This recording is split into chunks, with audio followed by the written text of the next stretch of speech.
Paramashivoham Nithyanandeshwarimajyama Asmadacharya-Paryantam Vande Guru Paramparam Paramashivoham Om Nithyananda Paramashivoham Om Nithyananda Paramashivoham. Welcome all Om Nithyananda Paramashivoham. Srimad Tanedar Kotari. Visitors, viewers, owners of ceremony, everyone sitting with us. Nithyananda TV, Sadhana TV, Ara TV, Shatra TV and today video conferencing and having Nayana Diksha all over the world and in Nithyananda Sabha in Varanasi. I welcome all of you with my love and respect.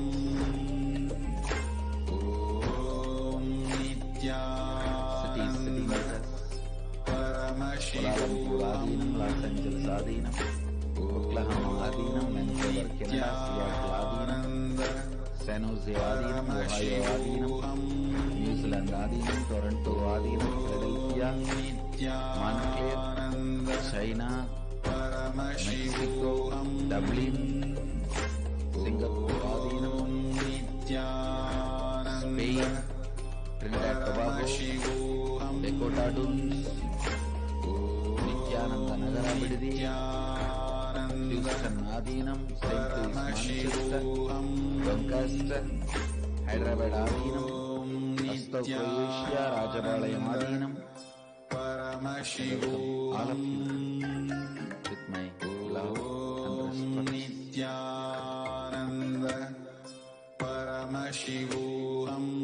Before entering into the verse, I want to explain some basic truths about speaking, which is explained in these verses. So if I explain the basic concepts, the truth expressed in this verse will become more experiential for all of you. Om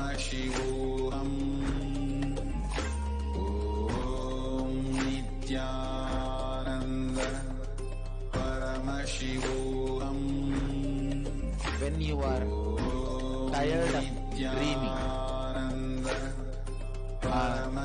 you can't handle dreaming anymore, you decide to wake up.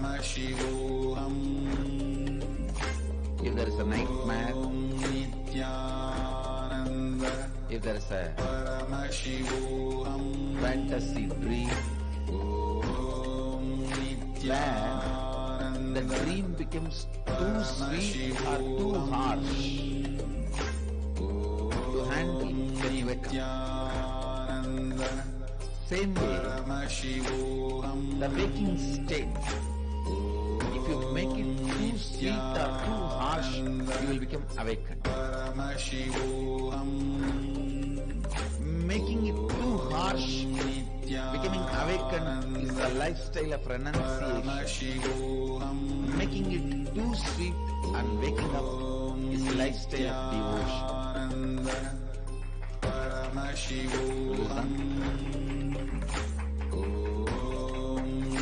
I'll repeat the dream state. If you see two tigers are chasing you or snakes are chasing you, it's harsh to handle, you will wake up. Same way, if it is too fantastic, exactly the same place you always wanted to be is there, the same person with whom you wanted to be is there, you will suddenly wake up. If it is too sweet, you will wake up. Too harsh, flash you will wake up. So the dream state is sustained in the struggle, not in the extreme. Listen. Only in the struggle the dream continues, not in the extreme. Same way.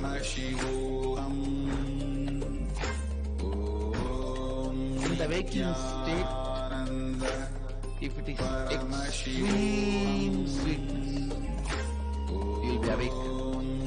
Or extreme harshness, you will be awakened. But as long as there is a struggle between these two,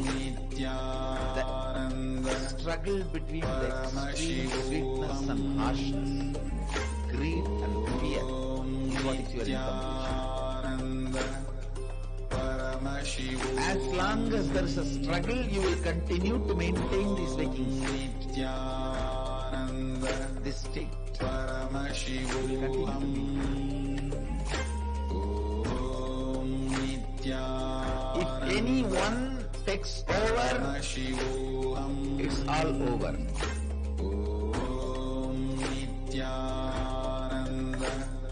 Allowing the lifestyle of extreme harshness and awakening, getting awakened, is the lifestyle of renunciation.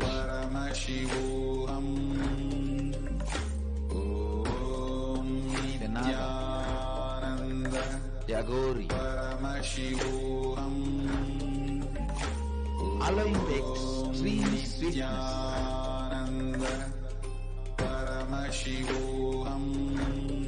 and awakening is the lifestyle of devotion, Shaivat.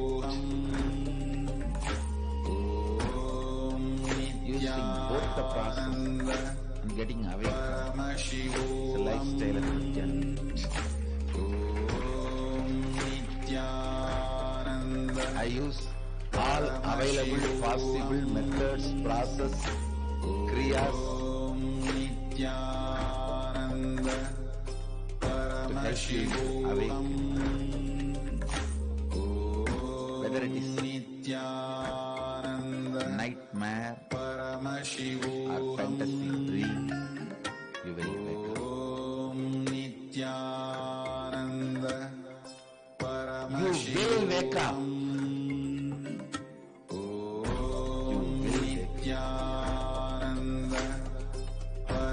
Understand?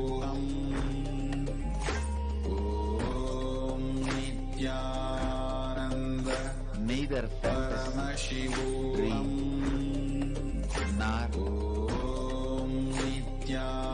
nightmare will let you continue sleep. Same way, neither extreme harshness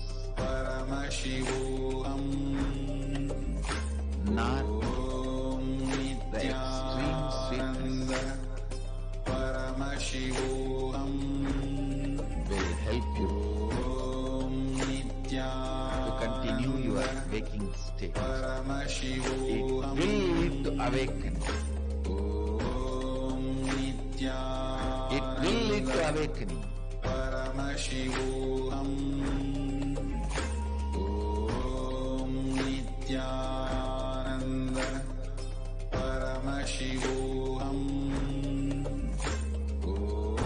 I tell you, if life itself brings that harshness and awakens you, if life itself brings that sweetness and awakens you, you will be wasting a lot of time. You voluntarily getting into that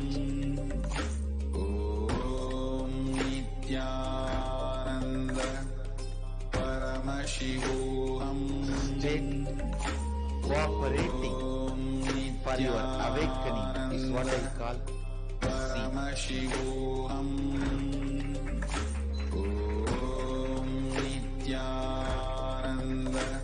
It is not that every night you wake up with a nightmare or fantasy dream. Many nights you wake up because you are too tired. Nithyananda Paramashivoham. Understand? Nithyananda Paramashivoham. Same way in your life also. It is not all the time you can get the extreme harsh dream, harsh reality, or extreme pleasant reality.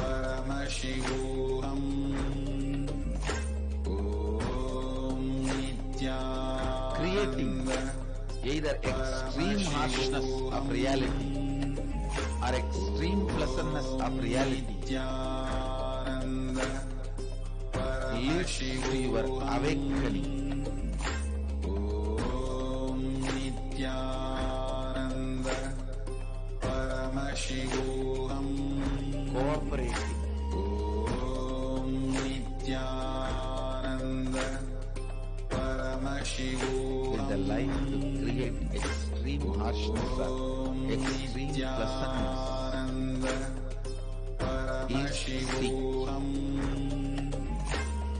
Either with the concept of Shiva, you can make every moment of your life extremely pleasant.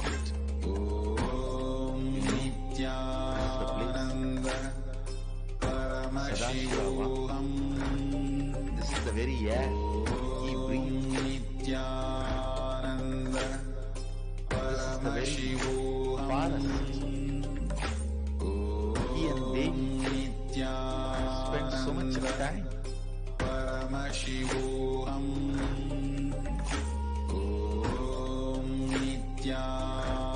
Every tree here is the descendant of the trees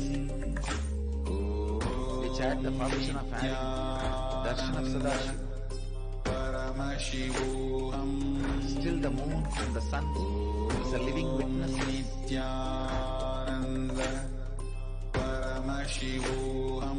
We can go on cherishing this and get into the extreme pleasantness that lead to awakening. You can deny everything, including your own existence, and that will lead to extreme harshness. Again, you will be awakened. Use anyone, cooperate with anyone. Allow the awakening to happen. That's all is essence of life. That's all essence of life. Your self-doubt, self-hatred, self-denial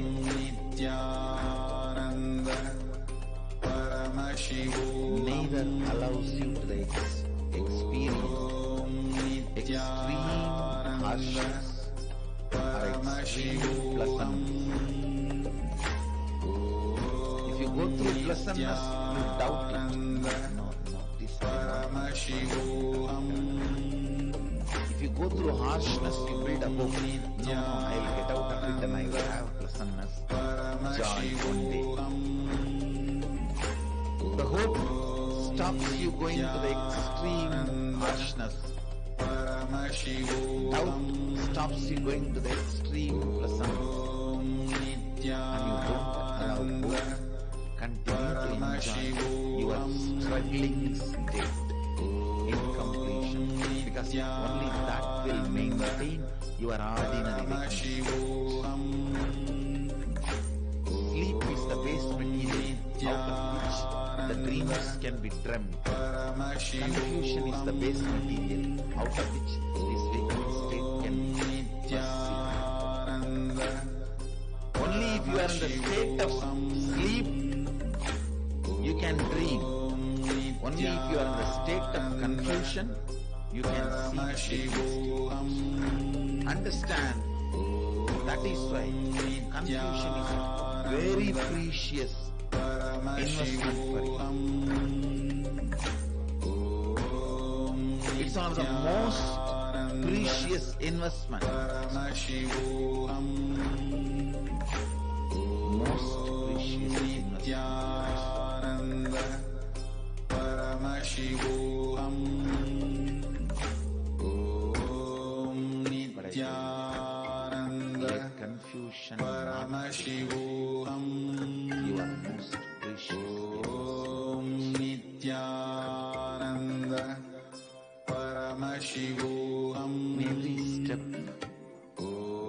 every line, every inch of your life, Paramashivoham Om Nithyananda Paramashivoham confusion becomes your basic stand, Paramashivoham basic foundation. Then imagine the amount of time you are wasting, energy you are destroying.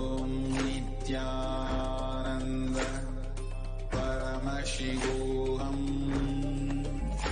Om Nithyananda Paramashivoham. That's a beautiful lesson. Thank you. Anandam Brahmena Navyajana. Paramashivoham Bliss is God. Don't waste it. Nithyananda Paramashivoham Don't waste it. By attributing Nithyananda if you think Paramashivoham to maintain the stand of confusion, Nithyananda Paramashivoham Om Nithyananda Paramashivoham Anandam Brahmedi Navyajana. Nithyananda Paramashivoham Om Nithyananda Paramashivoham Om Nithyananda Paramashivoham Om Nithyananda Get recorded in muscle Paramashivoham memory.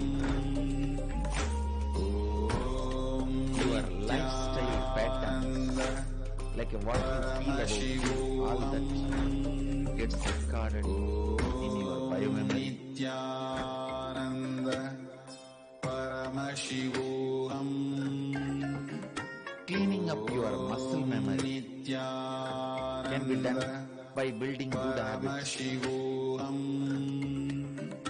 Om Nithyananda Paramashivoham Cleaning up your biomemory, what you feel about your conscious can be done only by awakening the seed.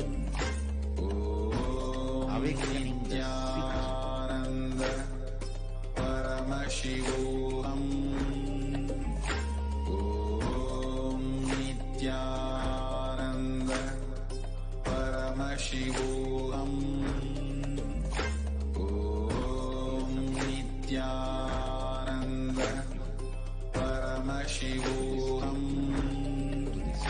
Om Nithyananda Paramashivoham Either leads you to extreme pleasantness or extreme harshness of the reality. Om Nithyananda Paramashivoham Whether Om Nithyananda Paramashivoham completely Om Nithyananda your individual existence Paramashivoham Further, get into expanding your individual existence into cosmic existence. If your individual existence becoming cosmic existence by devotion is called upasana. If your individual existence becomes nothing by allowing cosmic existence, it is called vipassana. In both extremes, you are awake. Whether upasana or vipassana, you will be awake. Paramashivoham. Om Nithyananda. Paramashivoham. One text, only then you will be awake. Om Nithyananda. In the field of Paramashivoham. you will continue to be just in this Nithyananda. waking state. Paramashivoham. Om Nithyananda. Destroys your dignity, Paramashivoham. takes away your respect for yourself. Om Nithyananda. Paramashivoham. Om Nithyananda. Takes away your Paramashivoham. Om Nithyananda. Paramashivoham. for inner awakening of this friends. Om Nithyananda. Paramashivoham. Where this no break IA which I introduced, Nithyananda. the concept of no break IA, NBIA, no break inner awakening. Nithyananda. Paramashivoham. Om Nithyananda. Paramashivoham. Shivoham process. Om Third eye awakening Nithyananda. Paramashivoham. Om Nithyananda. Today we are Paramashivoham. Om Nithyananda. Paramashivoham. joyful process. Om Nithyananda. Satsang's essence, Paramashivoham. upasana or vipassana. Om Subject Nithyananda. Vakyartha satas. Understanding upasana, understanding vipassana. How both leads to awakening. Paramashivoham. With this, I bless you all, let you all radiate with integrity of responsibility enriching, causing living Advaita, eternal bliss, Nithyananda, beautiful. Paramashivoham. Om Nithyananda. Paramashivoham. Om Nithyananda. Paramashivoham.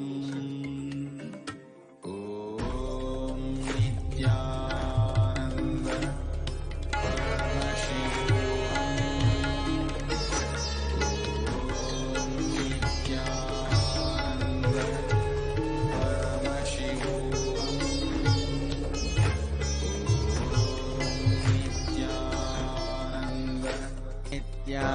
Nithyanandeshwar Sadashiva Samarambha Nithyanandeshwari Adi Shakti Madhyamam Asmadacharya Varyantam Vande Guru Parampara. Paramashivoham. Om Nithyananda. Paramashivoham. We welcome all the devotees, disciples, Samajis, Satsangis, Srimans, Sarvanjapita Yajamas, Anila Kotari, viewers sitting with us through Nithyananda TV, Facebook Live, YouTube Live, all over the world, in various ashrams, centers, adhinams, temples, having Nayana Diksha through to the video conference. I welcome all of you with love and respect. Today I'll speak on one of my very favorite subject, puja. If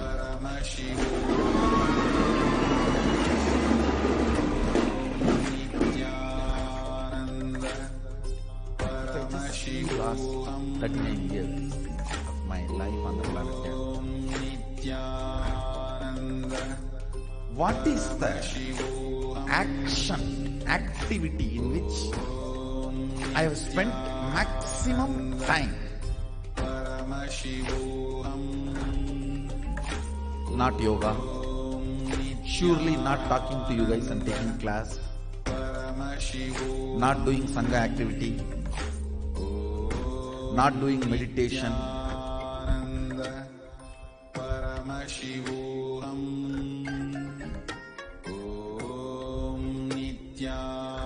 at least equivalent of the time I spent on all these activities, I spent on puja.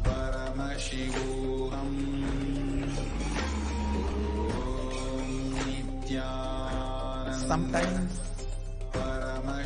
11 hours or 15 hours at a stretch I will sit and do puja.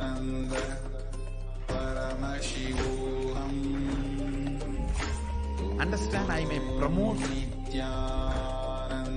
the Shaivite rituals, Agamic rituals, but I myself was Sakta.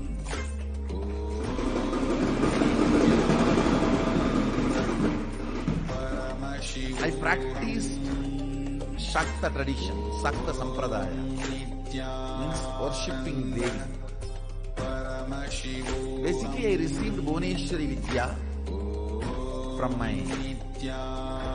Guru, Vibuddhananda Puri. After I had darshan of Devi appearing,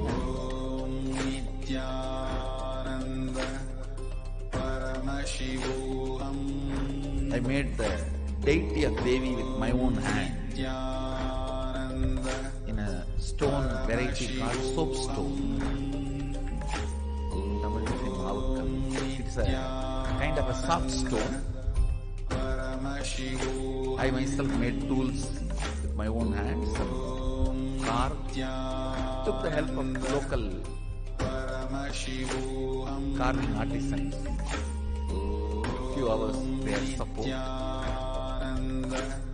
So after I did this deity, my Guru was thoroughly impressed. And she gave the Bhuvneshwari Vidya. Puja method, practice. In those days there was no Google, so the local library is the Google. I'll go and sit in the local city library.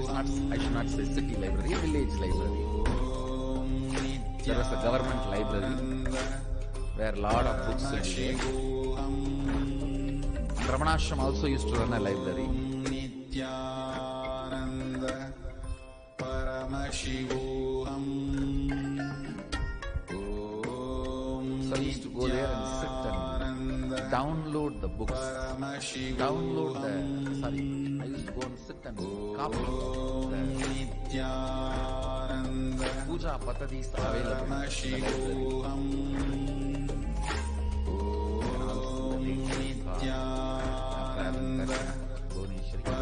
Exactly as I had darshan carved.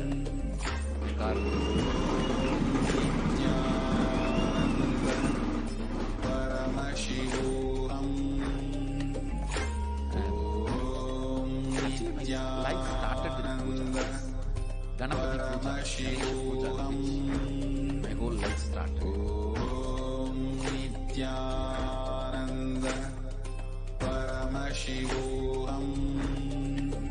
If I am not doing what I am doing, I will be only doing puja. I would have been a pujari. Just sitting in some remote corner Shiva temple from morning till night. I may be just sitting and pouring water on the chilling, chanting some slokas I know, or the mantras I know. That would have been my favorite time pass, or life pass, I should say. After I started preparing the manual, my guru used to correct the spelling mistakes, and she will give me the meaning and procedure.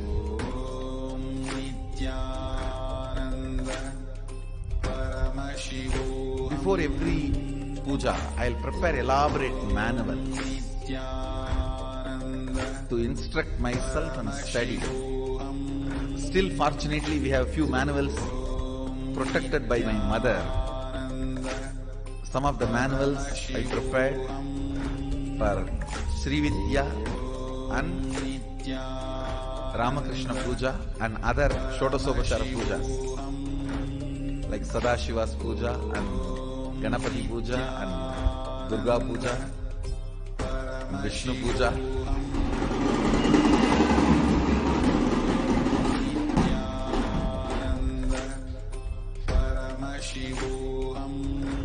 Still we have some of the manuals, fortunately.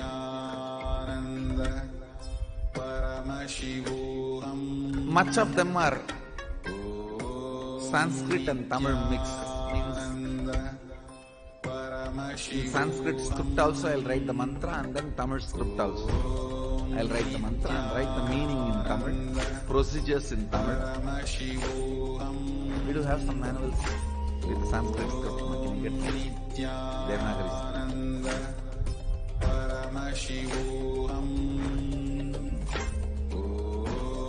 Some I'll write,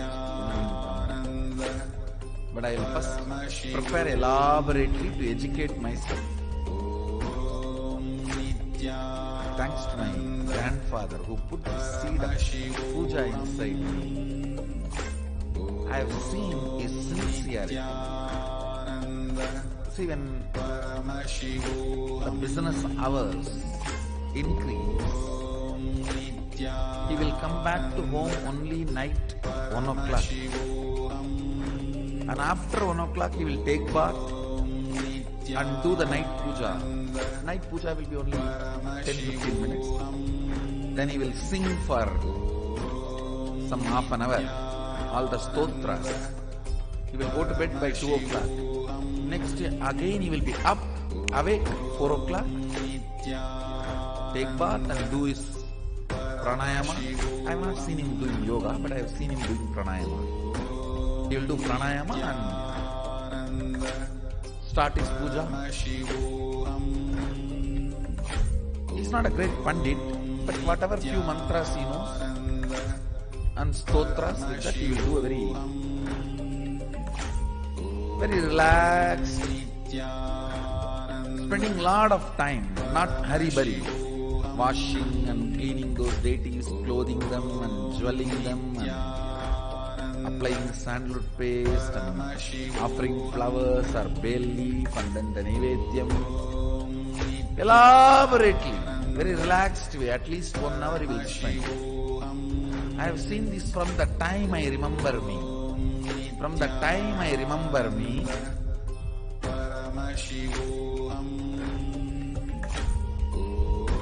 I used to sit with him. It's like a Skandamata's age itself. My mother used to put me where he does puja. So only hearing his morning puja bell, I'll open my eyes.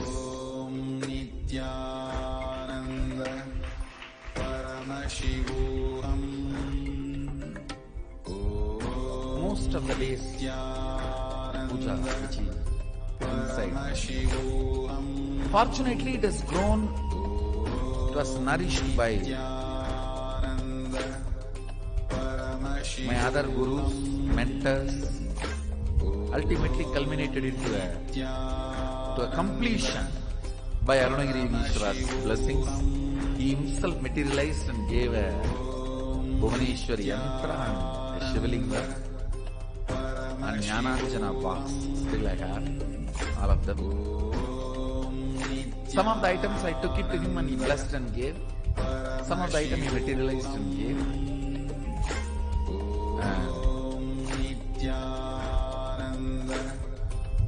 That one activity, I should say, just I'll sit and soak myself in Bhava Samadhi.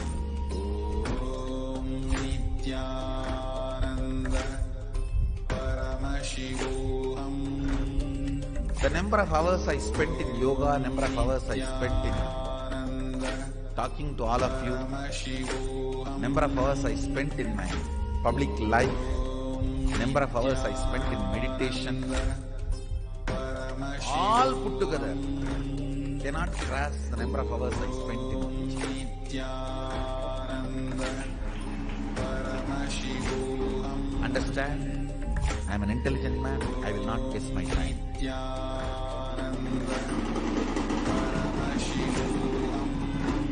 I think this statement should make sense to all of you. Why puja?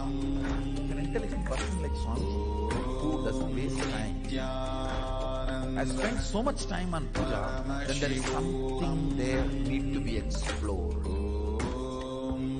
Then there is something there need to be explored. These are the few deities my grandfather gifted to me. Nithyananda, Paramashivoham, Om Nithyananda. They are trying to project pictures. Yes.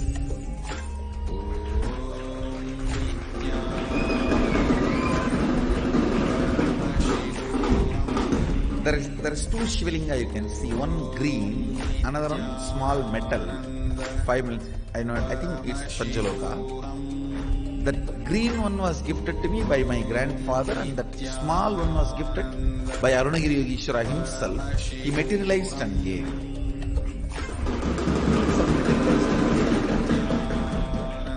That Panchaloka Shivalinga is materialized by him, which is there still with me in my puja. And all the other vessels were given by my grandfather.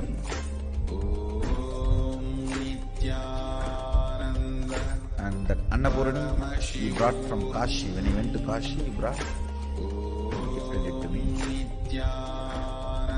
Thanks to the great love he planted inside me.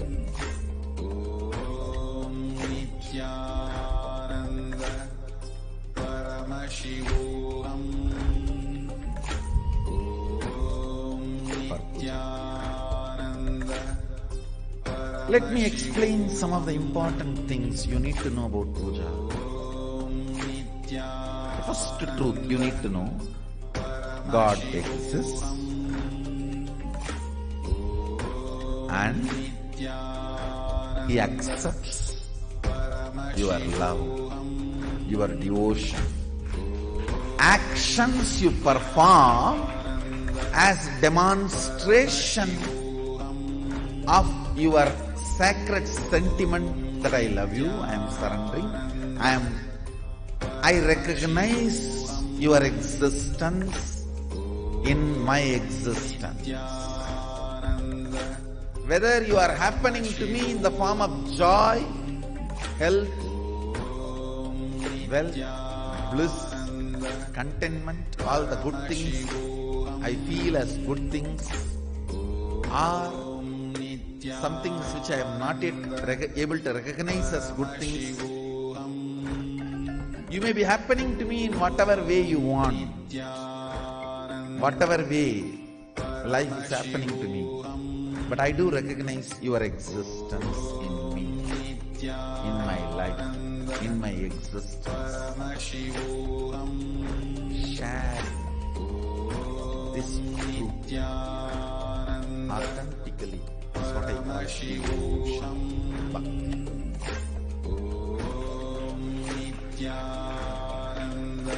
Manifesting powerful cognitions about the universe is bhakti and manifesting powerful Paramashivam about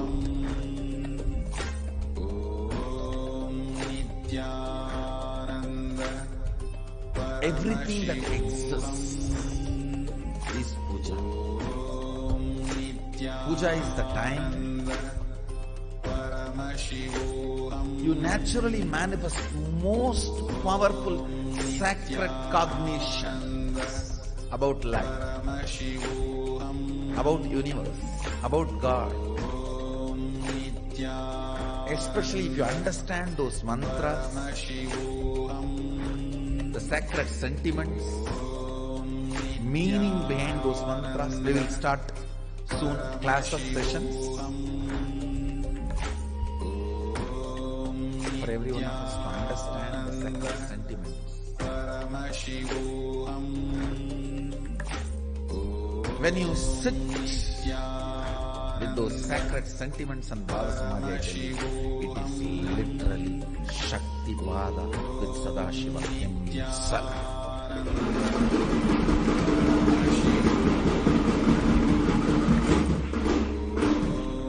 It can manifest so much power. State of Sadashiva, space of Sadashiva, and powers of Sadashiva. It can just do wonders, I tell you. Fools are those who don't know the taste of Shiva Puja.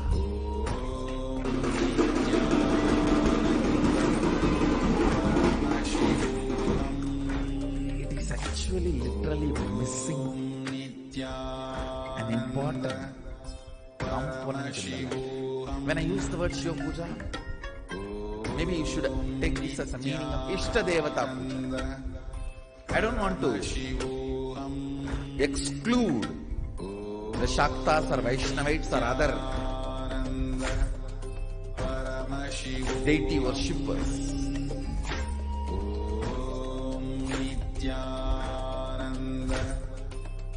Because now I am practicing and promoting Shiva Puja, I am using the word Shiva Puja. Otherwise, you should take this as a Ishta Devata Puja. Whoever is your Ishta Devata, I tell you, the Ishta Deva Puja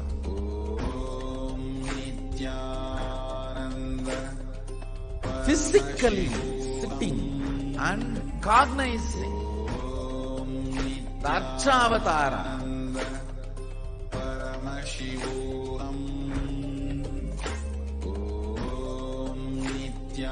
and collecting all the things needed to offer it to him, and offering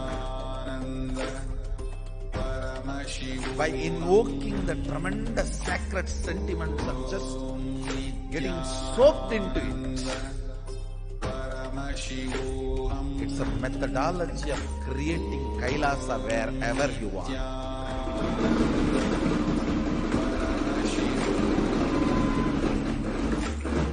You have power to manifest Kailasa where you are.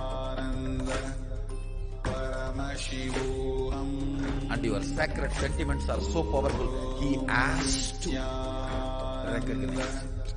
And he is waiting to recognize it.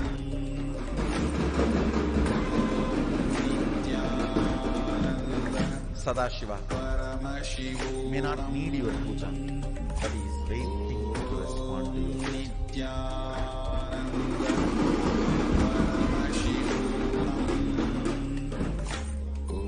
Your sentiments are different. You think, oh, if he is waiting for me, then he needs me.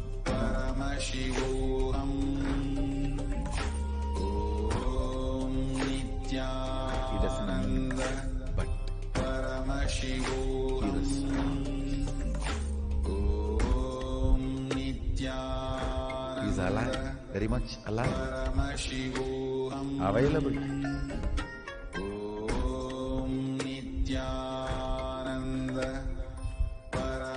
Puja is 100 times more than sitting in mandala process. When you sit with me in the puja, the Shakti Pada is 100 times intense than the mandala process.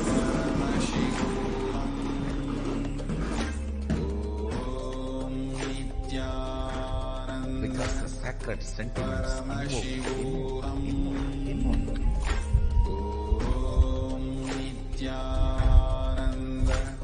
And just like a wave, raising and settling, raising, and it settles into your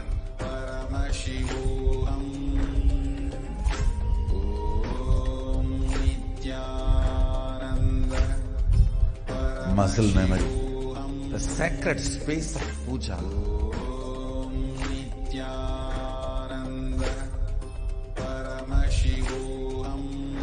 The sweet space of puja. So it is such an intimate romance, I don't have words to describe it.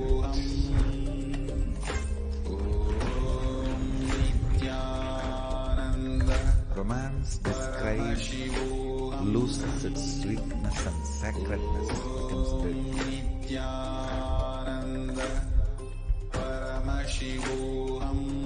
Same way, these are such sensitive, intimate, personal feeling, most sacred, sweet space with Sadashiva.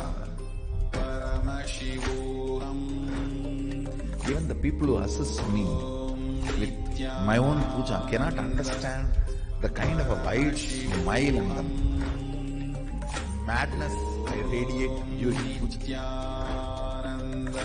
The joy I radiate during puja. They only know that I am in samadhi, so I should not be disturbed. So they, out of politeness, they arrange everything and support me. But even there, they can't understand. Being around me so long, they can't understand the kind of the mad joy I radiate.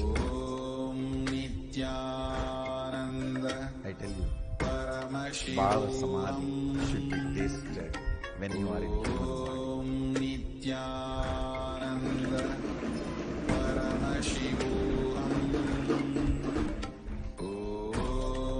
Whoever is your Ishtadevata, that is not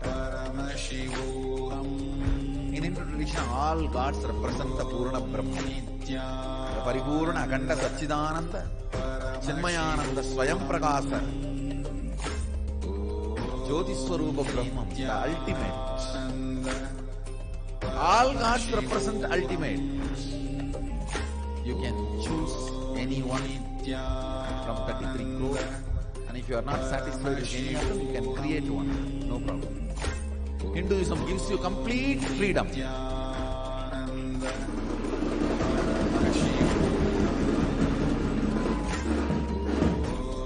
Samadhi means being one with the source. Adi means source.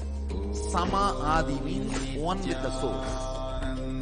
Bhava Samadhi means being one with the source through this attitude. Bhava means attitude, aspect. Krishna is one of the aspects of the ultimate. Rama is one of the aspects of the ultimate. Devi is one of the aspects of the ultimate. Ganesha is one of the aspects of the ultimate. Subramanya is one of the aspects of the ultimate. So whatever aspect you choose as your Ishtadevata, it can be any God. Paramashivoham, Nithyananda, Paramashivoham, Nithyananda. We have so much. And if you don't like anyone, you want to create something new, please go ahead.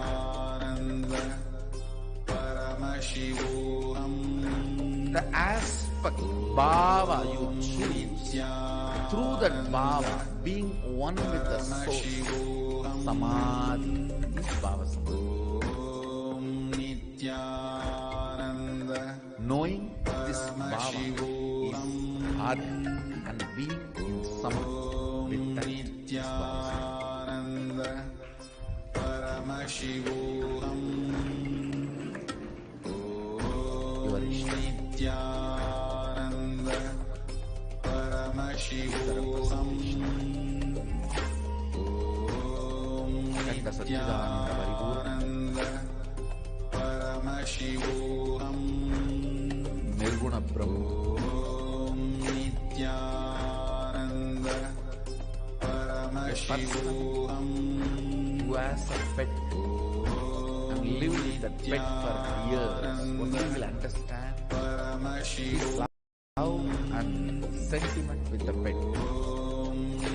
It is God. Paramashivoham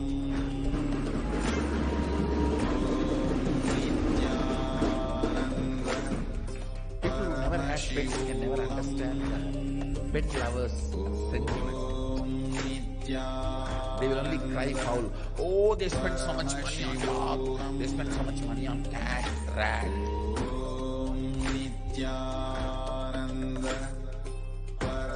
Why you spend so much money on all your stupid?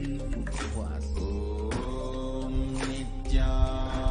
You need to understand the truth. Only if you taste it, live it, enjoy it, you will get it. Only then you will get it.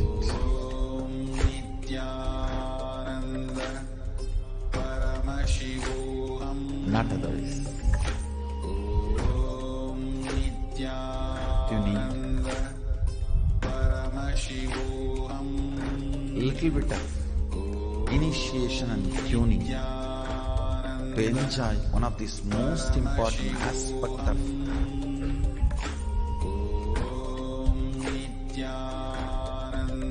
cosmos. Most important sattvic bliss.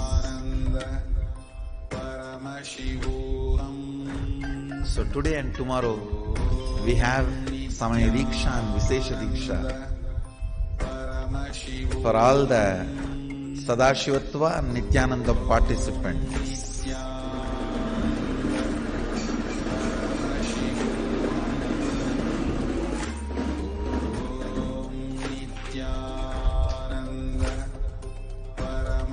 Those sacred truths and sentiments raising in your system and settling in your muscle memory and biomemory will tune you to be in Shaktipada with Sadashiva continuously.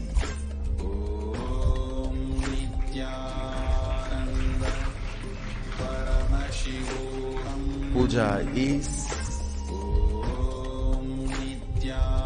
practice and fulfillment of devotion.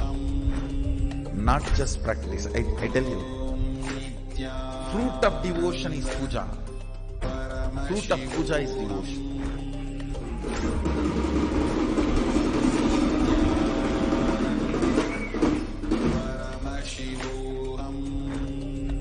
So essence of today's satsang for all the participants, fruit of puja is devotion.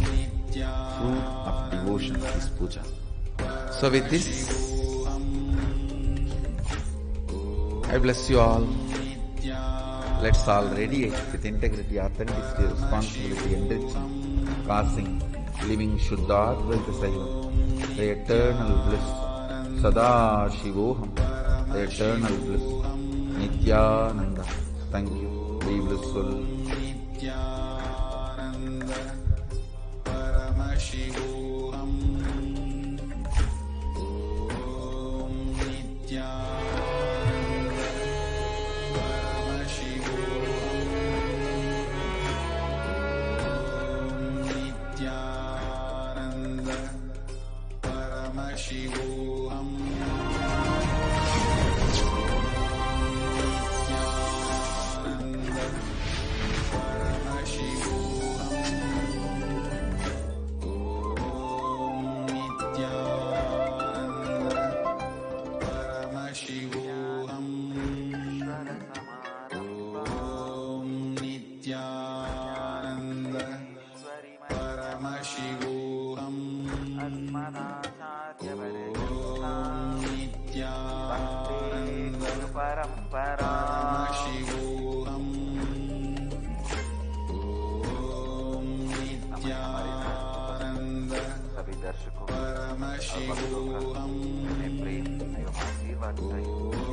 Nithyananda I welcome Paramashivoham disciples, Samadhi, Nithyananda Paramashivoham all over the world, Nithyananda Nithyananda TV, Paramashivoham Lotus News Channel, and through a video conference Nithyananda that is sitting with us, through a Paramashivoham video conferencing, New York, Varanasi, Guadalupe, Rameshwaram, Ohio, Prayaag, Toronto, Kailasam, Los Angeles, Arunachalam, Vancouver, British Columbia, Houston, Kalahasti, Kuala Lumpur, Pazhani, Paris, Home Temple, Nithyananda Nagar, Thiruvannamalai, Charles, Srisailam, Seattle, Chidambaram, Singapore, Singapuram, Oklahoma, Somanatham, San Jose, Madurai, Paris, Home Temple, Hong Kong, Sirgali, Indrani, New Jersey, Richmond, British Columbia, British Canada, British Columbia,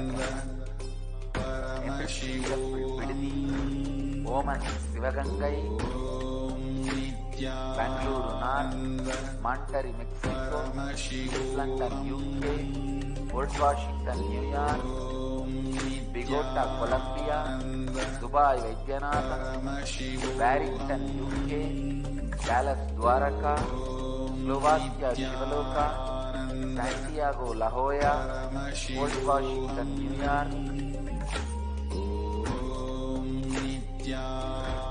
Nepal, and Bangalore North, and Varanasi. I welcome all of you, my love and blessings. Today, 20th batch in our awakening, successfully going on 7th day. Today we are going to start completion with others. 17th batch. Nithyananda Paramashivoham 19th Nithyananda Paramashivoham Om Nithyananda Paramashivoham 20th batch Nirahara Samyama 11th. 9th batch Paramashivoham Om Today Leela Dhyana Nithyananda Paramashivoham Bhadraithu Vadil Vetri Alithavadaram. Om Nithyananda Paramashivoham Once when Rajaraja Pandya was ruling the Madurai kingdom,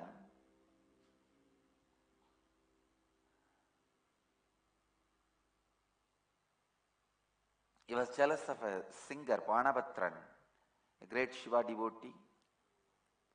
The singer will sing only in the temple, not in palace. But that king was so arrogant, he wanted them to come and sing in his palace. So he declares competition between another one female singer and Panapatran's wife. She runs to Mahadeva,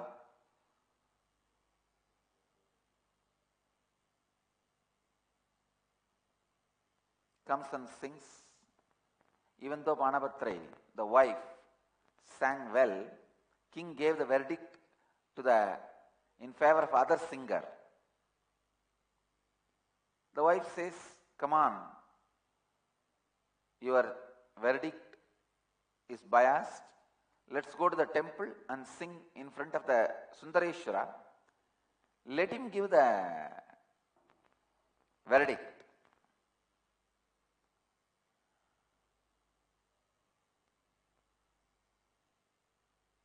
So when the king came to the temple and sat in the presence of Sundareshwara, and the same competition was conducted, Sundareshwara entered into the heart of the king, and because of Sundareshwara's presence, king could not give a wrong verdict, and he gave the right verdict that she won the game. So the Leela is Mahadeva directly intervening even in the small problems of people. Please understand, he comes to you not only to give enlightenment, even to the court to solve your cases, to help you and to save you. Even from small things, he is directly attending. Understand? That is the beauty of the Hindu tradition. We don't keep him only in the high pedestal. Of course, we keep him in the high pedestal, but he always comes down even to smallest things, to attend even to the smallest things. So he is great because he comes down, not just because he sits in the high pedestal, not because he sits in the Garbha Mandir, because he comes out of the Garbha Mandir. He is great.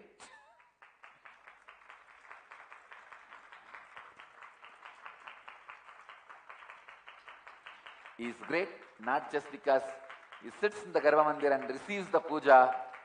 He is great because he comes out of the Garbha Mandir and gives Sarvadarshan.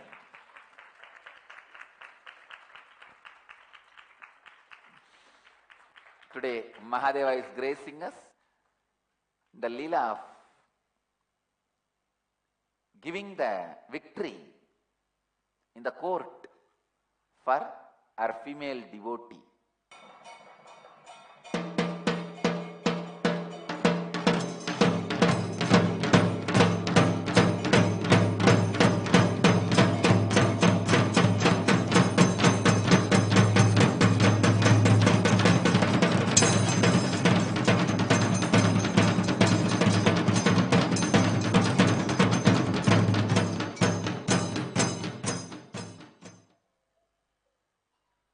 I really wanted to tell you all today this one thing. Don't take this Leela Dhyana very lightly or casually. Listen to these stories. Contemplate whenever you have a little time. I am telling you, it will help you so much in the completion. The completion process. It will help you so much because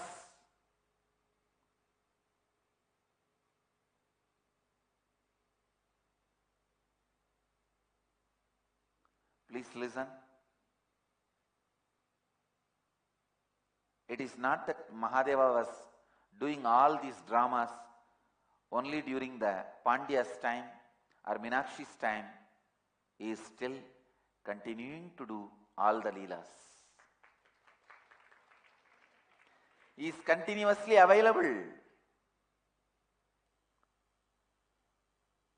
So even remembering these Leelas will bring so much of completion to your heart. I tell you,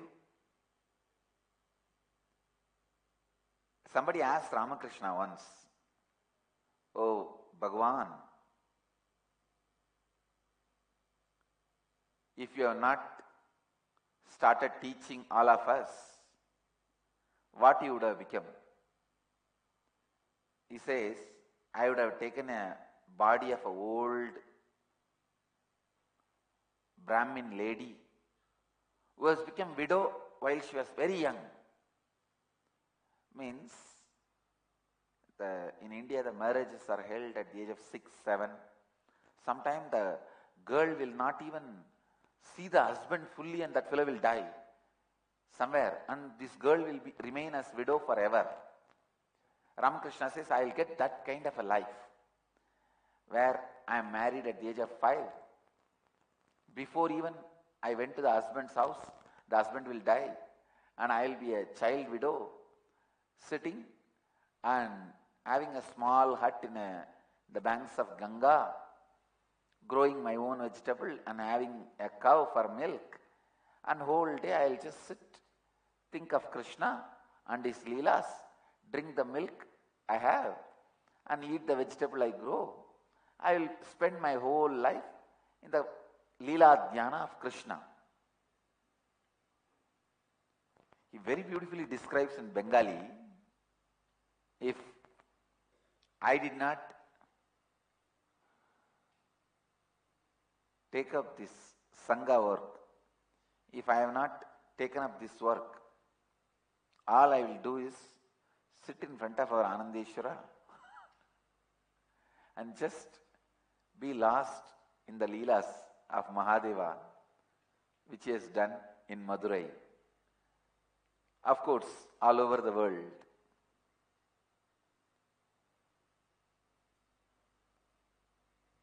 I tell you, only people who understand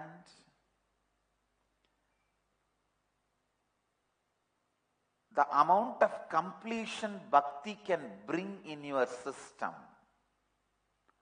Please understand, it's altogether a different channel. Whatever your wife talks, you can never understand. What you speak, your wife can never understand. What a bhakta speaks, a so-called normal man can never understand.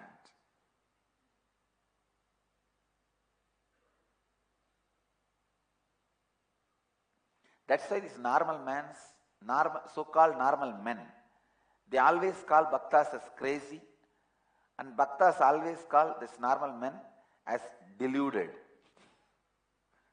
or living in illusion.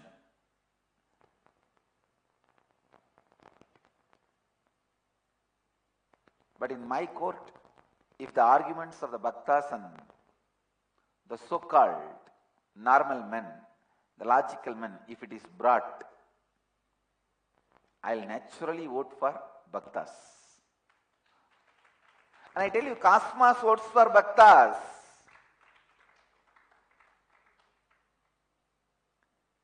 Let me define bhakti.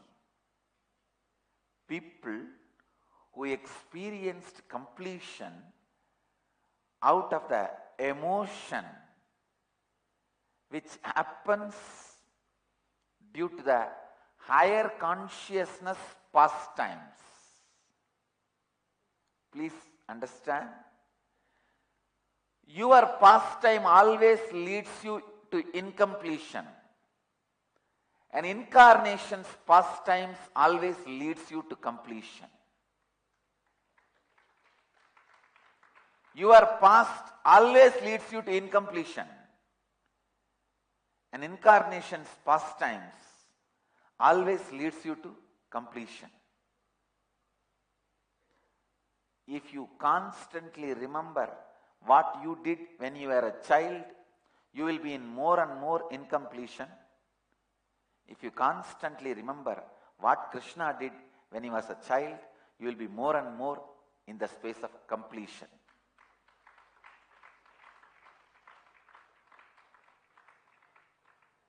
Leela Dhyana.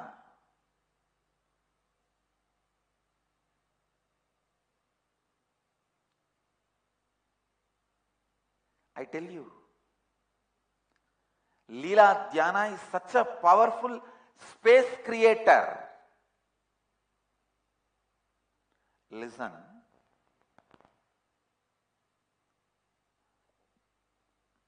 Beyond certain level, your intellect will not have a strength to create a space. For example, when you learn about the power of the space, you will create a space. Come on, I am creating a space to build 10 ashram, 5 temple, 300 ashramites, 200 sannyasis.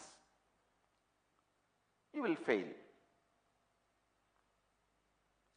You may fail in one item, means one dimension, you may fail. You may be successful in some. You might have created 10 temple, you might have created 5 ashram, but you would have missed in the sannyas number. When you fail in one, you lose confidence over you. Again you will create certain space. I am creating space for this and working. You may fail in 1 or 2 things. Please listen. Your intellect does not have a strength to stand up again and again and create the space and face few failures when it happens in your life. But the emotion, bhakti, devotion is so powerful, it can create again and again, tirelessly, right space for you. That is why I tell you, always only the bhakti-based traditions survive and win the test of the time. Never intellect-based traditions. Never the traditions which are basing themselves on intellect withstands the test of time. Please listen. What I am talking is a very important thing. Your life is also one tradition. You may not know. You may not know. Your whole life, either you depend on your intellect or on your emotion. You may not remember Krishna, but you may be remembering some other leader. You may be remembering some other person whom you think as ideal. But I tell you,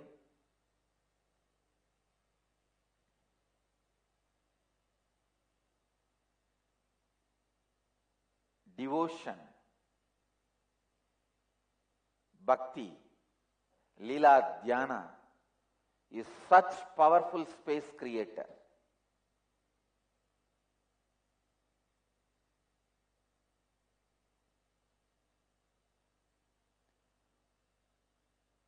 Life is nothing but ability to stand up again and again and face it.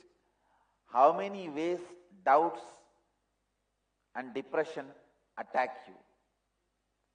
Doubts and depression are so powerful, it attacks you from all corners. Life is nothing but the strength to stand up during all these attacks. I tell you, I sincerely tell you, do not believe or just depend on your intellectual clarity about completion to save you and keep you in the space of completion and take you to the ultimate space, continuously creating the right space again and again and again.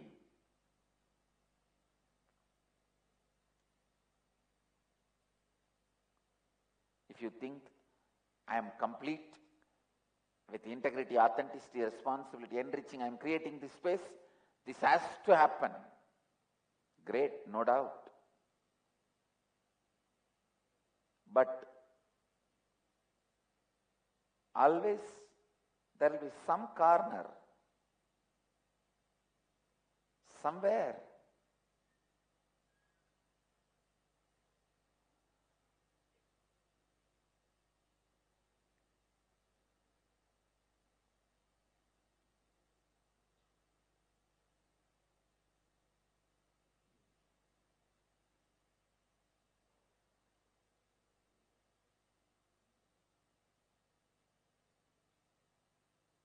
some remote corner of your life.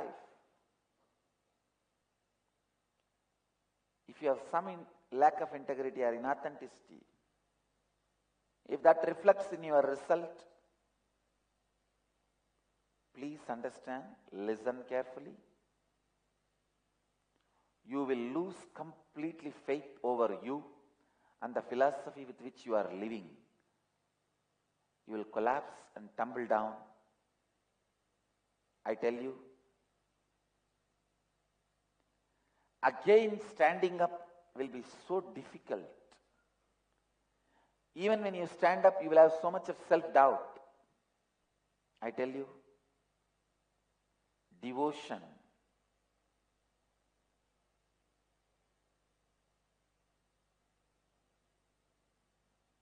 achieving completion and creating the right space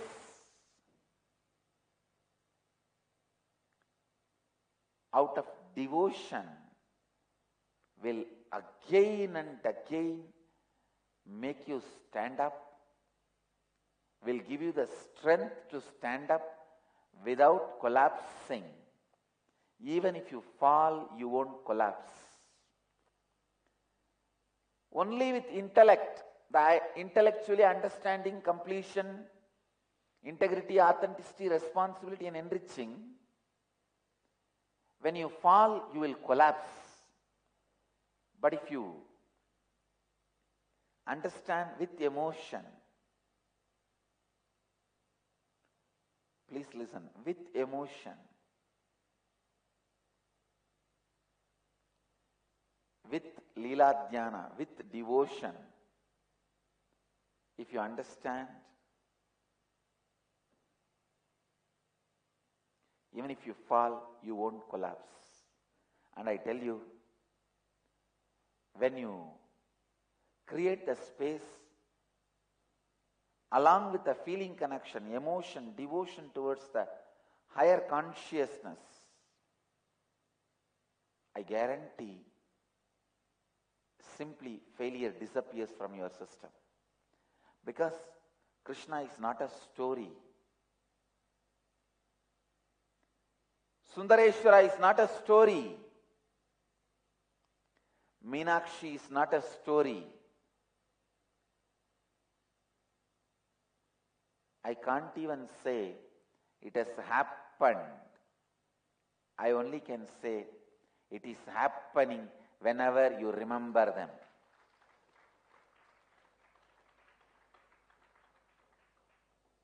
It is not past times.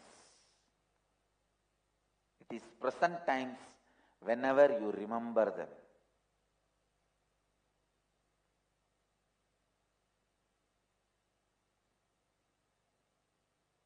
I tell you, when you create a space, if your cognition adds the emotional strength also, for example, you need to win in some debate, argument or some court case. Before going, remember this Leela, today's Leela. When you can save your singer devotee in a court case from a biased judge, you can save me because you are not past, you are present. Create that space and go. I tell you, miracles will happen simply like a lifestyle for you. Miracles will become lifestyle for you. Please understand, I am not promoting any superstition. I am not promoting any lies. I am not promoting anything which I myself have a doubt in a corner of my heart. No. I am very clear.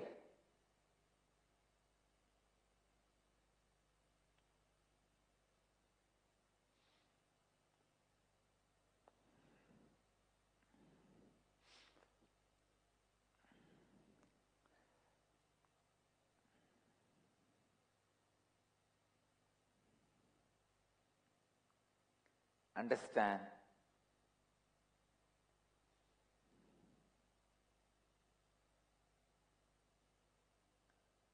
this Leela Dhyana, remembering the past times, please listen. Remembering your past times creates more and more incompletions. Remembering the incarnation's past times creates more and more completion. And the higher space, whether it is Krishna or Buddha, Mahadeva or Meenakshi,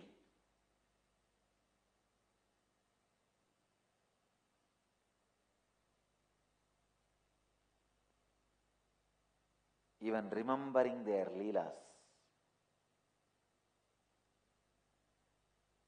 I tell you, even remembering their leelas creates so much of completion in you.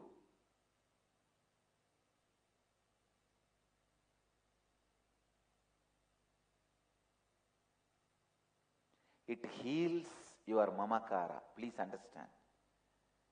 Medicine for the mamakara is Leela Dhyana. Your mamakara is such a pain in the stomach and head. See, your inner image is such a torture, such a pain. I tell you,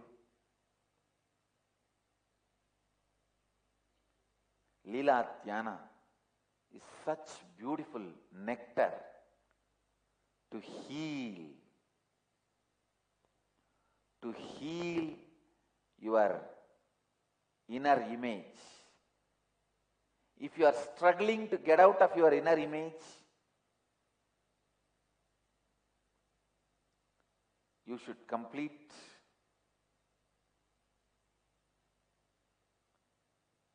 yourself with devotion, with bhakti. I tell you, only bhakti can really make you enrich, and only enriching can make bhakti happen in you.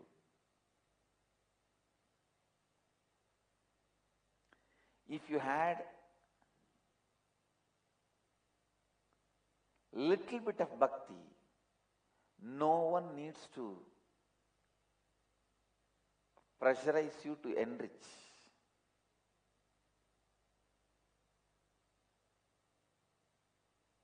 Enriching.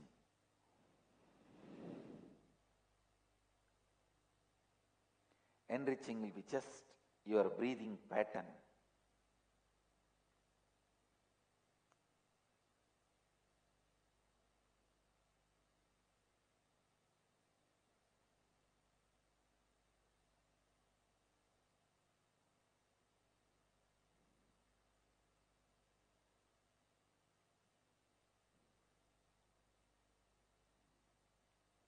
The power of enriching.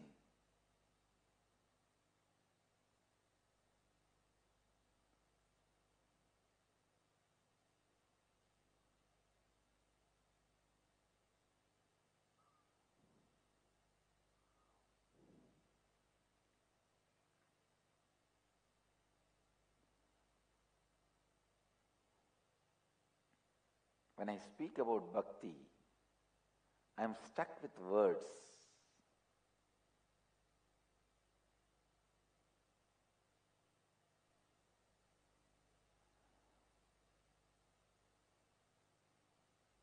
It is like how Saraswati goes underground.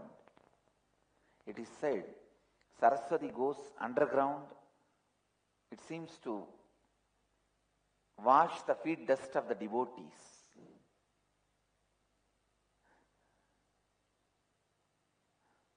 Same way, my words goes underground whenever I have to speak about bhakti. Just to wash the feet of bhaktas, devotees.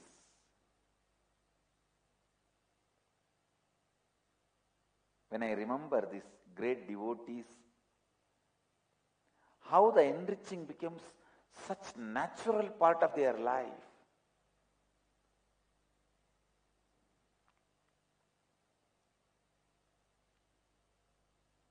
Even in our Sangha, I have seen people who connect with me through devotion.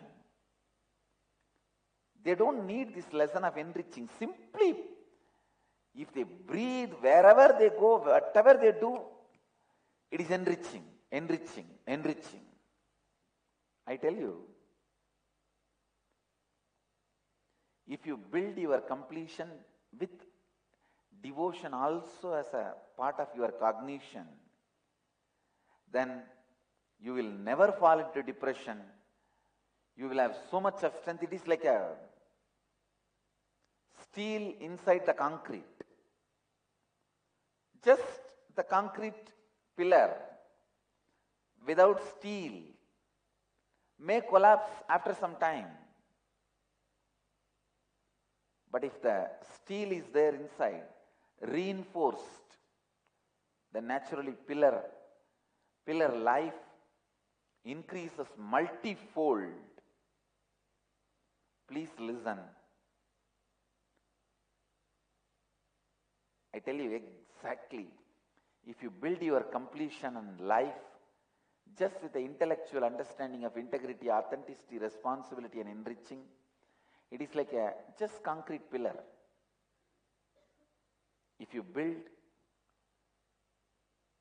the space of completion and the space for your life with devotion, it is equivalent to putting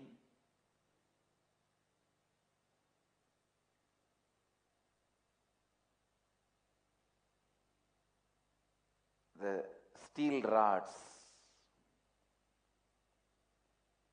The space you create for your life will be multifold stronger. You will stand forever and enrich the world. Enriching.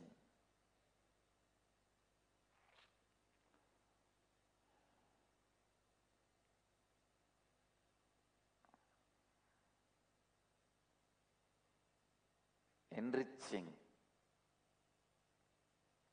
the devotees. Out of your devotion, enriching the world with the clarity,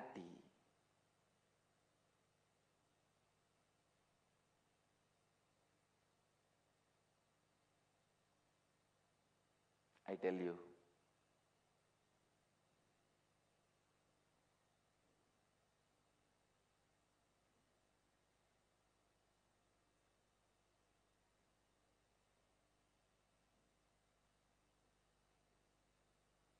I only can request,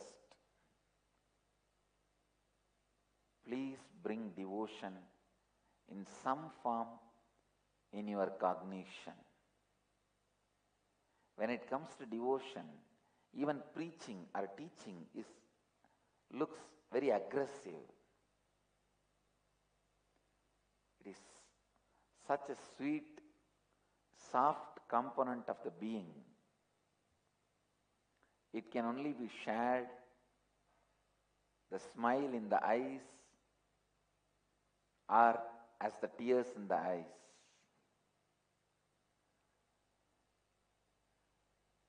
You can enrich people with devotion only based on the smile your eyes carry. Please understand, not the smile your face carries or your lips carry. When there is a devotion, eyes will have a smile.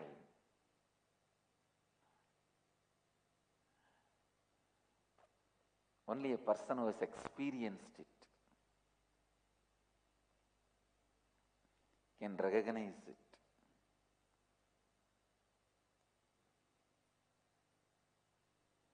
In US, there are some secret groups.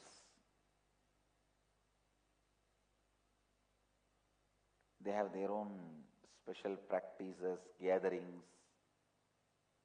Even in the dollar note, their symbol is there. I forgot their name. Freemasons, yes. See, the way they shake the other person's hands, they have a very, like a technical signal, which only the Freemasons know. So even while they shake the hands, simple shaking the hands, they will recognize the other guy is also a Freemason. When they shake the hand, there is some special place they will press the other person's hand, which only Freemasons know. So this is the way Even in a party or a group, when you go and shake hands with people, if you are a Freemason, you know who are all Freemasons there. Just a simple handshake. They have a code signal, very technical signal, through which they will recognize each other.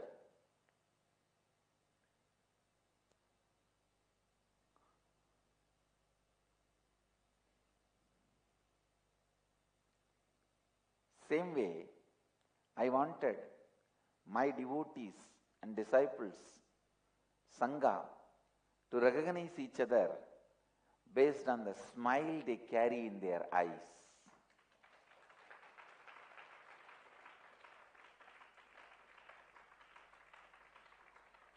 All of you guys should have devotion as the component of your cognition, and that smile in the eyes, not just in the lips. Lips may not have, that is different. But the smile in the eyes is more subtle and more powerful.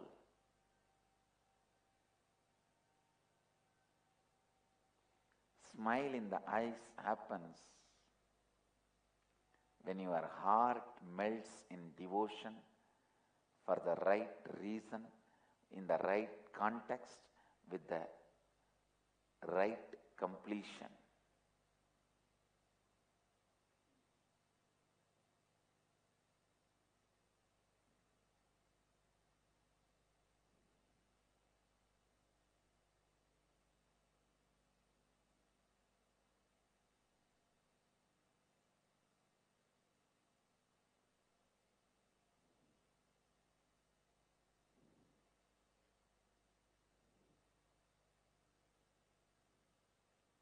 I'll give the essence in Hindi.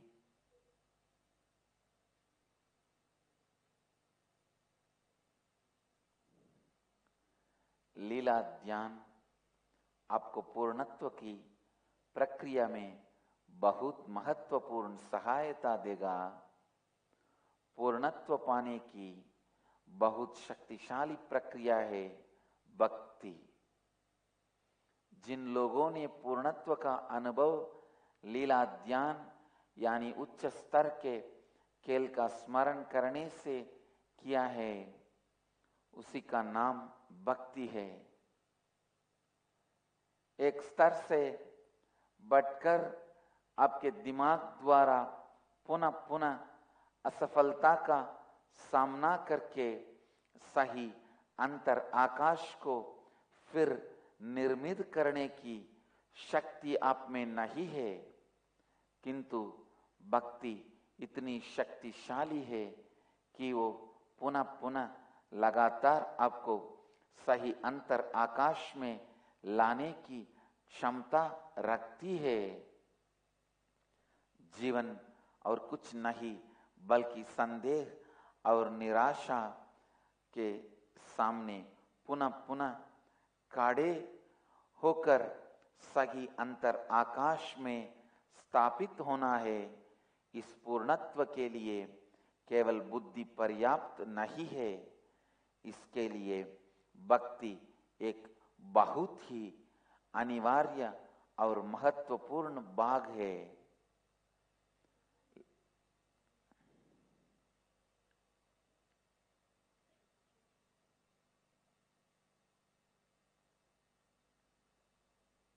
So, essence of today's satsang. Let your heart ripe with devotion. The completion achieved along with the devotion is more strong, more powerful, more stable, more successful. Let you all achieve, experience, live, express, radiate, share and explode in eternal bliss. Nithyananda. Nithyananda Dhyanapitham, Nithyananda Nagar, off Mysore Road, Bidadi, Bengaluru. Phone 08027279999. www.nithyananda.org, www.youtube.com/lifeblissfoundation.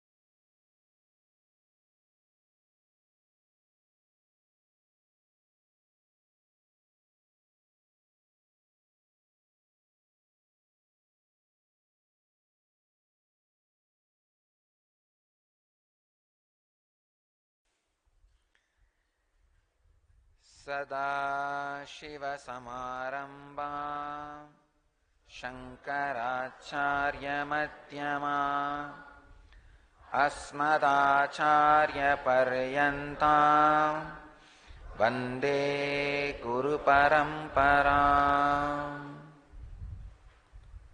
I welcome you all with my love and respects.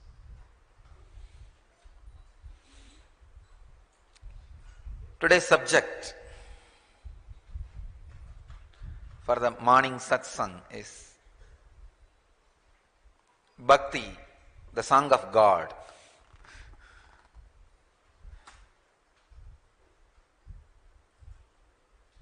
Breeze is the song of air, wave is song of the ocean,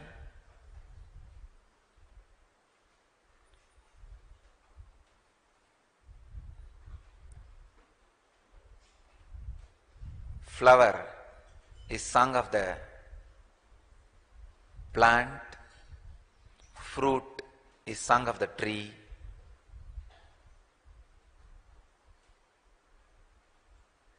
creativity is song of the man, bhakti is song of God himself. The best things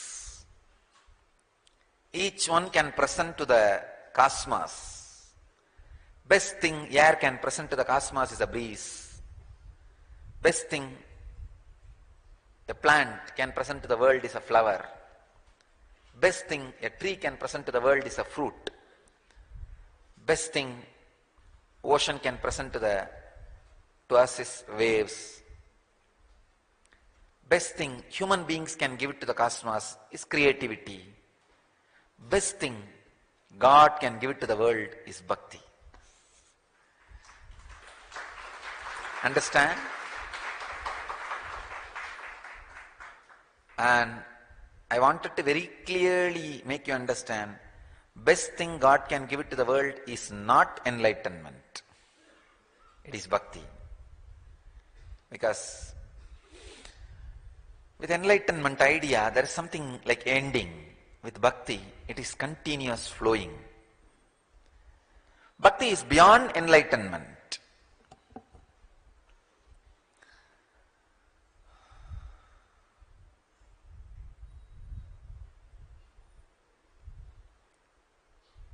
With bhakti,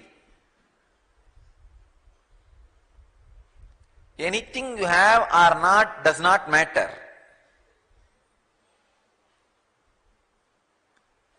Without bhakti, anything you have or not does not matter. Both ways, anything you have or not does not matter. I wanted to define, make you understand exactly what I mean by the word bhakti.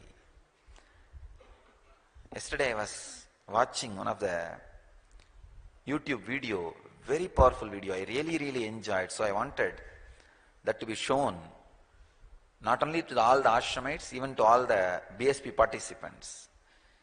Today it will be shown to you. In the morning session itself I will tell them to show. It's about how all you think as reality is illusion. Very clearly, scientifically they are proving what Ashtavakra was talking. Ashtavakra is a great saint, a Vedanti, Suddhadvaiti, much more pure than Krishna and Shankara. Krishna had a line of politician in him. After all, he's a king. Shankara had a line of Brahminism in him. After all, he's a born and brought up as an orthodox Brahmin.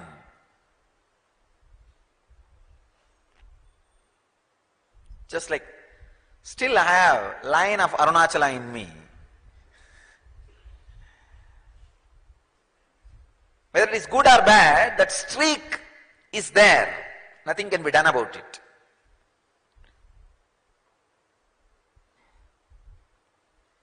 But Ashtavakra, no streaks, no line, no theories. Straight practical, extraordinary expression. Very, very beautifully describes how whatever you experience as reality is illusion. He goes on describing from his experience. Now the scientists have proved it very clearly how whatever you call as reality you experience only in the parietal lobe of your brain. How the informations get in and how you experience the reality in the parietal lobe. And very beautifully they showed, very scientifically, with a lot of research and clear definitions,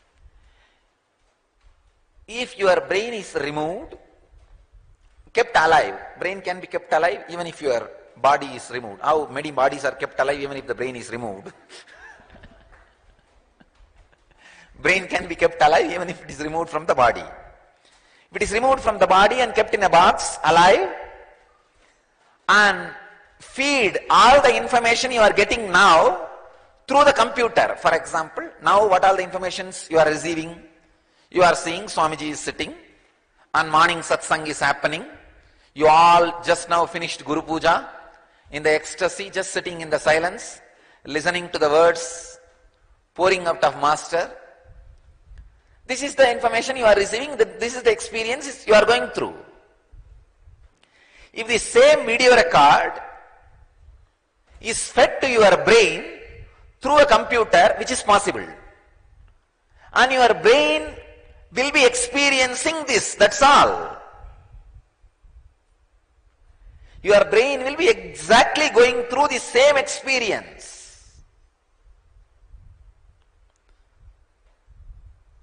Nothing more than a computer and feeder is required. Just the scene and the sound, if it is fed to your brain will exactly experience the whole thing as it is. If there are one or two components missing, for example, if that smell idea, if we can't project it to your brain, but all other things are fed in your brain, the missing components the brain creates. That's another one funny thing. For example, here 10 informations are fed into your system, like the beautiful incense smell, and the voice from me, and little noise from the fan, and the scene. So if 10 informations are getting into your brain to create this experience, even if one is missing, 9 informations are fed into your brain through the computer. You will be surprised, your brain will be going through the same experience.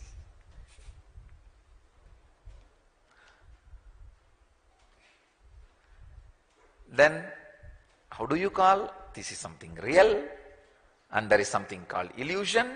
No. They go on producing so many other researches. The research is done on dream state, research is done on waking state, research is done on deep sleep state.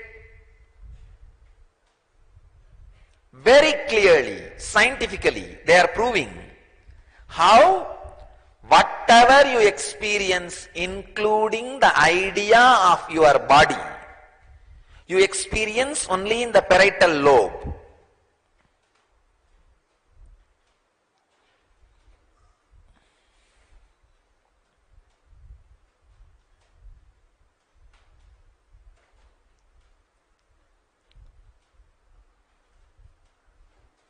Understanding that whatever you call as reality is experienced in parietal lobe as illusion,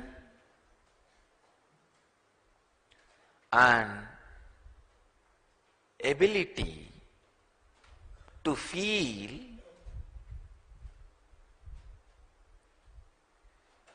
something beyond this illusion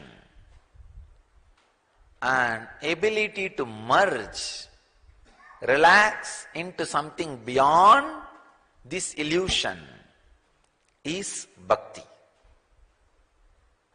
I am defining bhakti, understand? Bhakti is where you see whatever is seen and experienced, including your body, as illusion, and ability to see beyond this illusion, resting into something which is beyond this illusion, is bhakti. Means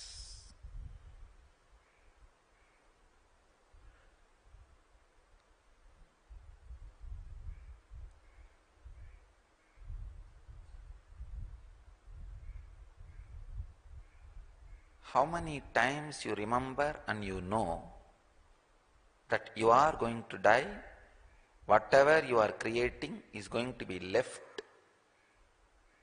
behind. How many times you know it, but there is something inside you gives you a strong courage, guts feeling, no, I am going to exist. I am going to be there. I am eternal. There is something in all of us which is responsible for making us forget about our death, about our impermanence, about our non-existence. That streak, that line, that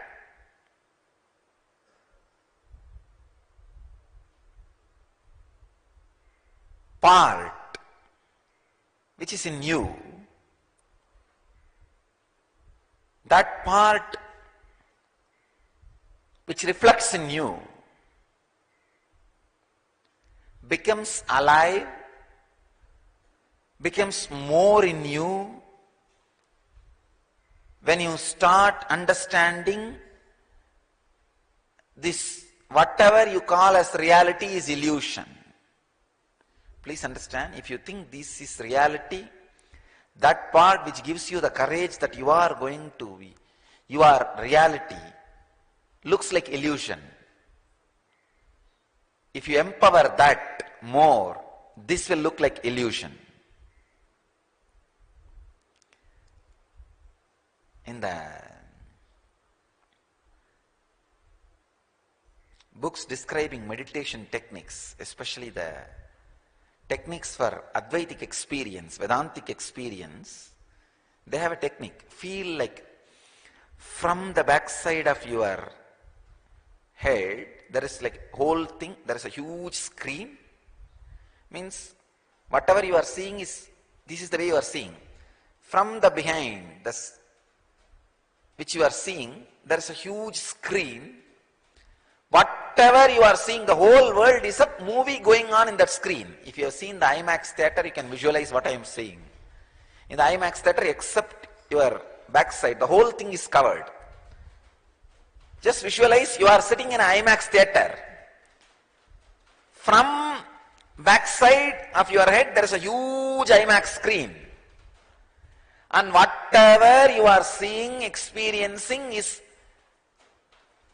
running in that IMAX screen. In the Vedantic tradition, there is a technique to visualize like that and constantly witness. And they say 3 days of witnessing like this will completely heal your liver. Liver is the place where your strongest engrams stay, intellectual engrams. You can say duplicate intellectual, pseudo-intellectual engrams. I used to wonder, why such a description? From the backside of the head, huge screen, and the whole thing is just happening in that screen. And the funny thing is, this example is described in scriptures when there was no movie on the screen. I am really wondering how they would have visualized. Of course, in those days there was another one kind of a play. In the white cloth, they will make shadows, and with that shadows they will play dramas and show. Maybe because of that visualization, they are able to give this example. With hands, they will create shadows and show as if deer running and a hunter running. It's an art. In those olden days, there was a art. This was a nightlife. Vedic tradition is one of the tradition which had a very rich nightlife. I am studying just some of the researchers, how missing Vedic style nightlife was responsible for the destruction of our whole civilization.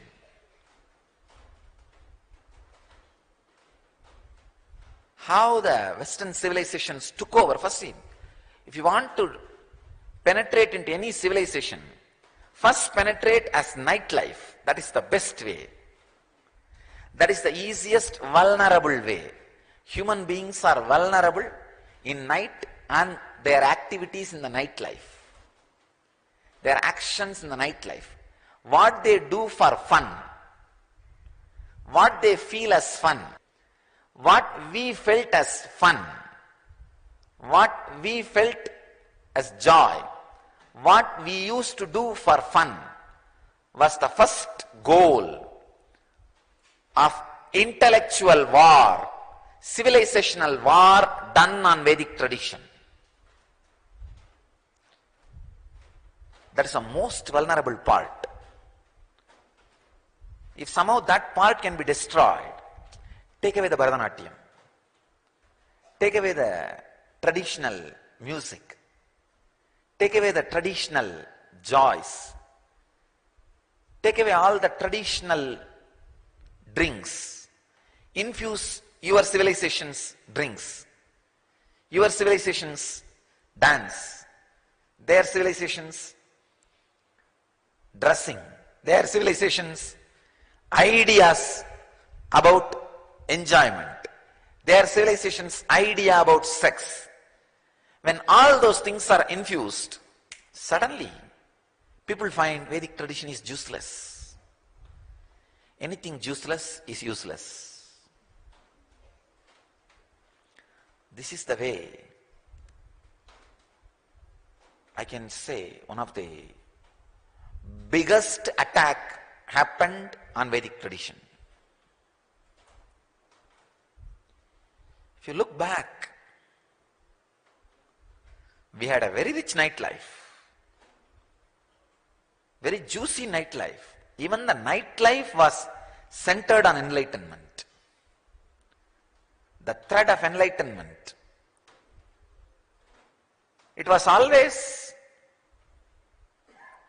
early morning was entrainment, whole day was enlightenment, and night was entertainment.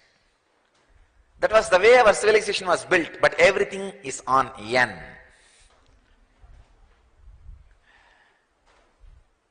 The N was the eternal component.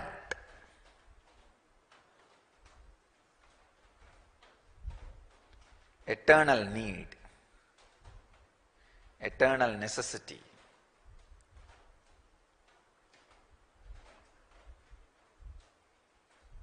Unfortunately, the Vedic nightlife got lost.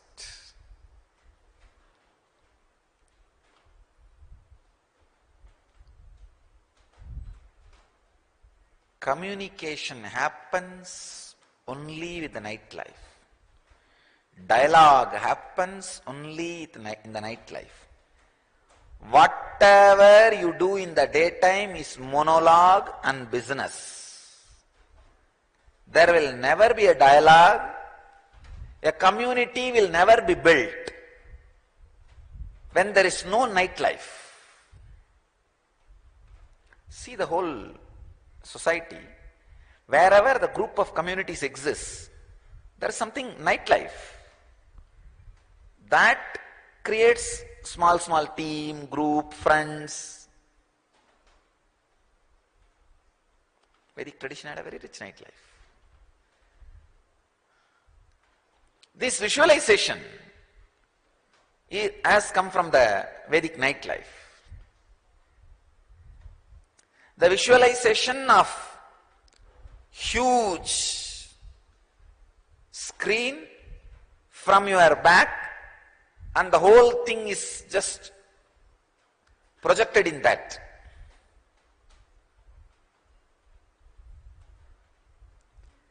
If you practice this technique, it will straight away lead to Vedantic experience because it's a reality.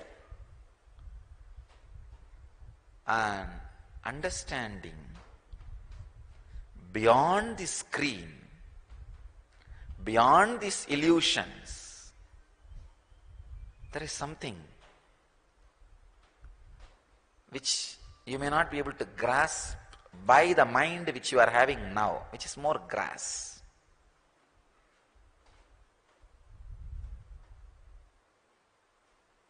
There are some things which you can't understand with this mind. All the mind which you guys are carrying, all of you are carrying a kind of a middle class mind. How you can't understand some of the great sacred sentiments, same way you can't understand some of the worst sentiments also. The other day I was reading an article. Some of the attenders in the mortuary of the government hospitals, in the night time, they drink so much, they will go and have sex with the dead bodies. No, the moment I say, you can't grasp this. How can this be possible? No, you can't grasp. When I read that article, even I was shaken. See, just I wanted to tell you this sentiment because your mind is a middle class mind. It cannot understand some of the lowest sentiments and highest sentiments. I wanted to tell you this information just to make you understand. There are some things which you can't grasp. God, how can? How is it? Just like how you are unable to grab Manikya unable to click with Meera, unable to align yourself with Andal, how you are unable to meet Meera and align with Andal.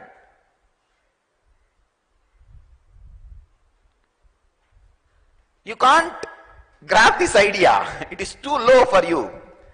See, there are some sentiments you can't grab if it is too low for you or too high for you.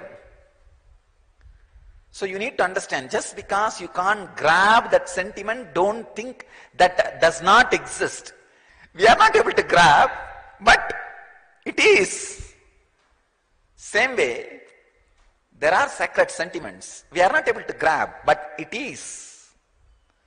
Same way, there is a reality beyond this illusion. We may not be able to grasp now, but it is. It exists. The person who is able to feel it is and able to rest in that truth. The ability to rest in the truth is bhakti. The trust that it exists is vidarka. Bhakti is song of the God. If you have it, understand, the greatest thing God can contribute to the cosmos is given to you. You have the ultimate gift in your life. Don't bother towards whom you have. Don't bother. If you have bhakti towards just a small stone, that's enough. Towards whom you have does not matter at all.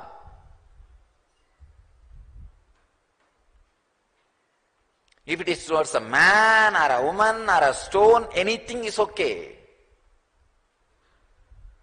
God or Guru, anything is okay. Or just symbol of Guru, anything is okay.